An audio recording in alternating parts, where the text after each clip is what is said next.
అలాగే ఉత్తరాంధ్రకు సంబంధించిన కొలీగ్ అక్కడ ఉన్నటువంటి correspondent Narasimhulu. Yes, good evening Narasimhulu.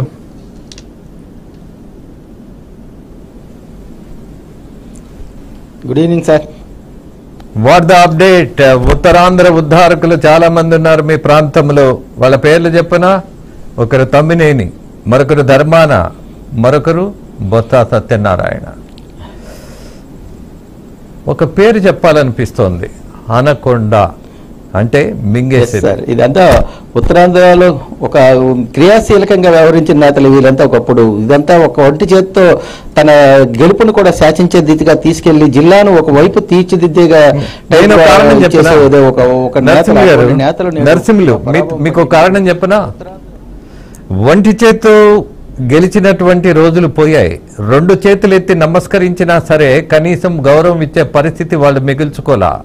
రెండోది, ఉత్తరాంధ్రలో ఉన్నటువంటి ప్రజలు సమస్యాత్మకమైన విషయాల జోలికి వెళ్లరు. సామరస్యంగా ఉండేటటువంటి వాటిని మాత్రమే సానుకూలంగా ఆలోచిస్తుంటారు. ఒక సెంటిమెంట్తో ఉంటారు, ఒక గౌరవంతో ప్రవర్తిస్తారు. కానీ ఆ గౌరవాలు కాపాడుకోలే వాళ్ళు. వాళ్ళ చరిత్ర మనం ఒక్కసారి చూస్తే నరసింహులు గారు, మనం అందరం దృష్టి పెట్టాల్సింది విశాఖ చుట్టుపక్కల విజయనగరం,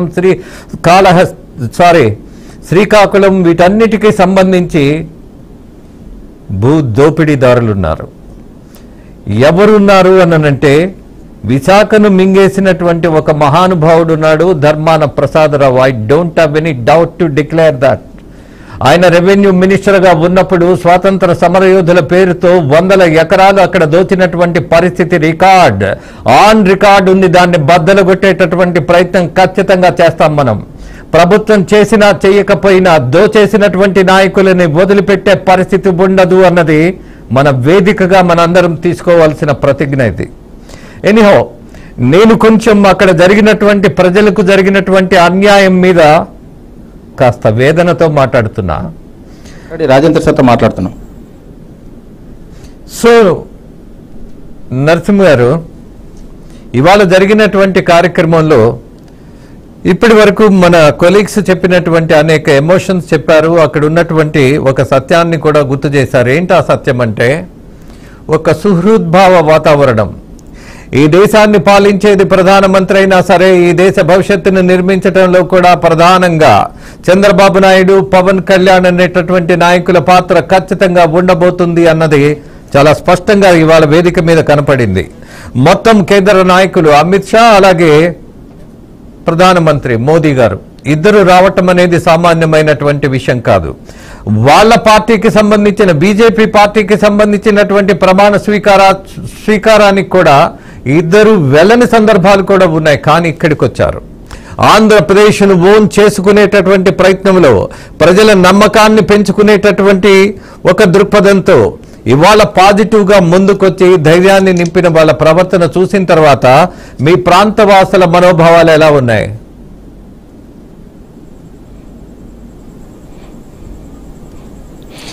ఏదైతే ఈరోజు చూసుకున్న సంఘటన అయితే ఏదైతే ప్రధానమంత్రి నరేంద్ర మోడీ ఏదైతే ఇటు ముఖ్యమంత్రి చంద్రబాబు నాయుడుతో పాటు పవన్ కళ్యాణ్తో పాటు ఇతర ఏదైతే వేదిక పైన ఉండే వారందరినీ చూస్తూ అయితే చాలా వారందరినీ ఆప్యాయతగా పలకరించబోతూ రానున్న 5 సంవత్సరాలకు కూడా ఇటు ఆంధ్రప్రదేశ్తో పాటు ఉత్తరాంధ్ర అభివృద్ధికి ఎంతో కృషి చేయగలగా ఉంటుంది. ఉత్తరాంధ్రకు ఏదైతే ఆంధ్రప్రదేశ్కు మరిన్ని పథకాలతో పాటు మనకు కావలసినవన్నీ ఇచ్చే పరిస్థితి అయితే ఉంటుంది. ఆయన ఆప్యాయత మన పైన చాలా ఉంది. ఆయన ఆప్యాయతతో కూడిన ఇంత పలకరింపు చూసుకుంటే రేపు ఏదైతే మన ఆంధ్రప్రదేశ్ నేతలు తప్పకుండా తమకు కావాల్సింది సాధించుకుంటారో అనే ఒక ఆప్యాయత అయితే ఉంటుంది.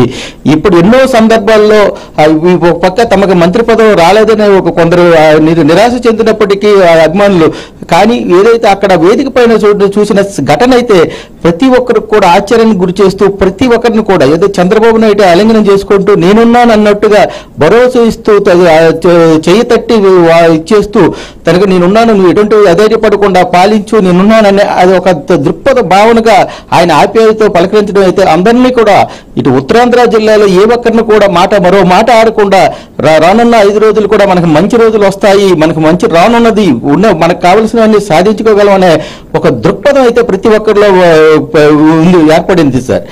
ఈఎస్ నరసింహులు ముఖ్యమంత్రి వస్తే జనాల్లో ఒక భావన ఉండేది, చాలా స్పష్టంగా ఉండేది. ఏంటది? చెట్లు నరుకుతారు, పరదాలు కట్టుకుంటారు, జనాలు కదలకూడదు, మెదలకూడదు, రోడ్ల మీదకి రాకూడదు, అలాగే దుకాణాలన్నీ బంద్ చేయాలి.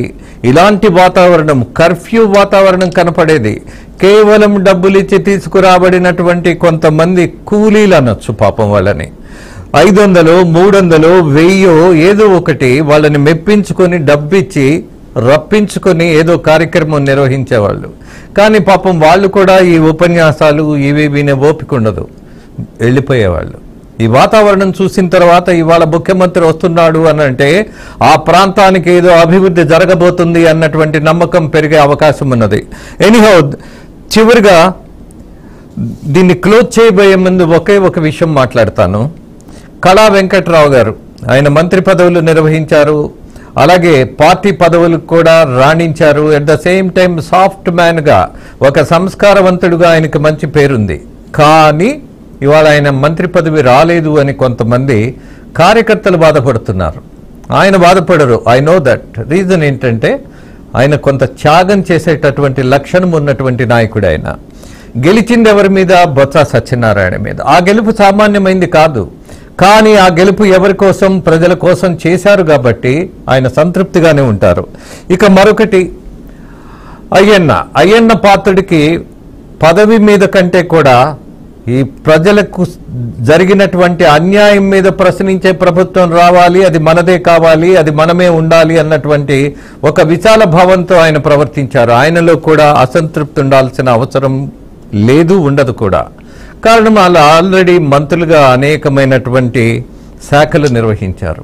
ఇక మూడో విషయానికి వస్తే, అఫ్కోర్స్ మీకు కొంచెం దూరమైన రాజమండ్రికి సంబంధించినటువంటి నాయకుడు బుచ్చయ్య చౌదరి, ఆయన ఈ పార్టీ పుట్టిన దగ్గర నుంచి ఆ పార్టీని పసిపిల్లలా సాకినవాడు, నిలబడ్డవాడు, చివరి వరకు పోరాడినవాడు, కేసులు పడ్డా వెనక్కి తగ్గనివాడు. కానీ ఆయనకి మాత్రం మంత్రి పదవి రాలేదు అన్నటువంటి అసంతృప్తి అయితే ఉంది. మీకు ఎలా అనిపిస్తుంది? What you say?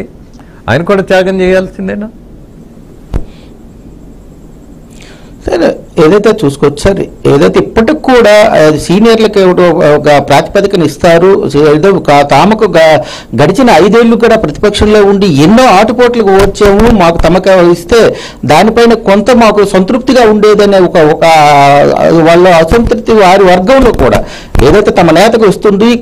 ఎన్నో సందర్భాలు ఇప్పుడు కళా వెంకట్రావు కావనండి, అయ్యన్న పాత్రుడు కావనండి, బుచ్చ చౌదరి గారు, ఇవన్నీ కూడా వైసీపీ ప్రభుత్వం అరాచకాల్లో వీరందరికీ కూడా గొప్ప టార్చర్ పెట్టి పోలీసులు నిర్బంధించి గంటల కొద్ది 24 గంటల నిర్బంధంలో ఉంచి వారిని ఎక్కడ తీసుకెళ్తున్నారో తెలియని పరిస్థితి, అక్రమ అరెస్టులు చేసి వీరందరినీ కూడా చాలా ఇబ్బందులకు గురి చేసిన పరిస్థితి ఉంది. అయితే ఇటువంటి నేతలకు కూడా తమకు సీనియర్ కోటాలో కంపల్సరీ తమకు చోటు దక్కుతుంది, మంత్రివర్గంలో చోటు దక్కుతుంది. తమకు చోటు దక్కిస్తే మరింత సేవలు అందించగలం. ఏదైతే చివరి ఇది వారంతా కూడా ఏంటంటే చివరి ఇదిలో ఉంది సీనియర్లు, మేమందరం మరింత సేవ చేసి మాకు చేసింది న్యాయం, మమ్మల్ని అక్రమ అరెస్టులు చేశారు, మాకు న్యాయం చేసుకునే విధంగా మేము చేసి చూపిస్తాము అని అనుకునేందుకు తమ మంత్రివర్గంలో చోటు కోసం ఆశించారు. అయినప్పటికీ లేకుండా ఆయన అనుచరులు అయితే తీవ్రంగా ఇదే ఆలోచనతో ఉంటున్న పరిస్థితి ఉంది. తమ నేతకు ఇస్తే ఇంకా మరి కొద్దిగా తమ ఉన్నత చేసి తమకు మీద అక్రమ అరెస్టుల కారణాలు కూడా చూపించేవాళ్ళం అనే ఒక ఆశపడి ఆ విధంగా నిరాశతో ఉన్న పరిస్థితి అయితే నెలకొంది సార్. ఓకే నరసింహులు, జనరల్ గా క్యాడర్ కి మా నాయకుడు మంత్రి అయితే బాగుండు అని చాలా మంది అనుకుంటారు. అది సాధ్యపడినటువంటి విషయం కూడా అని గ్రహించే పరిస్థితి తీసుకురావాలి. ముఖ్యంగా నాయకులు వివరించాలి. అట్ ద సేమ్ టైం మంత్రి పదవి గెలిచిన ప్రతివాడి హక్కు కాబోదు కూడా. అవకాశం ఉన్నంత వరకు ప్రజలకు సేవ చేయవలసింది కేవలం మీ బాధ్యత, కేవలం మీరు ఇచ్చినటువంటి మాట. అందుకే మిమ్మల్ని ఎంచుకున్నారు. మీరు మంత్రి అవుతారా కాదా అన్నది ప్రజలకు అవసరం లే. అలాగే అవకాశం ఇవ్వాలా లేదా అన్నటువంటిది పరిస్థితులను బట్టి మీ నాయకుడు తీసుకునేటటువంటి నిర్ణయం. ఎవరు మంత్రి అయినా, ఎవరు ఎమ్మెల్యేగా మిగిలిపోయినా బాధపడాల్సిన అవసరం లేదు. బట్ ఒకే ఒక విషయం, 164 మంది అభ్యర్థులు గుర్తుంచుకోవాల్సినటువంటి ప్రధాన అంశం, మీ నాయకుడు చెప్తున్నట్టుగా మనం ప్రజాసేవకు మాత్రమే వచ్చాం, ప్రజల మీద ఆధిపత్యం కోసం కాదు. మనము సేవకులు మాత్రమే, వాళ్ళ మీద అధికారం చెలాయించేటటువంటి పరిస్థితి లేదు. అలాగే టీములో ఉన్నటువంటి వాళ్ళు కొంతమంది ఆట ఆడొచ్చు, గెలవచ్చు, నిలబడొచ్చు. బట్ అందరూ టీము సభ్యులే అని భావించాల్సిన పరిస్థితి, అభ్యర్థులందరూ గెలిచిన వాళ్ళందరూ గుర్తుంచుకోవాల్సిన అంశం మనకి మంత్రి పదవి వచ్చిందా లేదా అనేది కాదు. ఇవాళ మీరు అనుకున్నటువంటి ఒక విధ్వంస పాలనకు ముగింపు పలికారా లేదా, పలికిన దాంట్లో ప్రధాన పాత్ర మీరు వహించారా లేదా అన్నటువంటిది మీకు మీరే చెక్ చేసుకుంటే మీరు గర్వంతో కాలరెగరేసుకొని మంత్రి పదవి వచ్చినా రాకపోయినా జన జీవితంలో మీరే హీరోలుగా మిగిలేటటువంటి పరిస్థితి ఉంటుంది. కారణం మీ నాయకుడు, ముఖ్యంగా చంద్రబాబు నాయుడు అలాగే పవన్ కళ్యాణ్ ఇద్దరు ప్రజా సంక్షేమం కోసం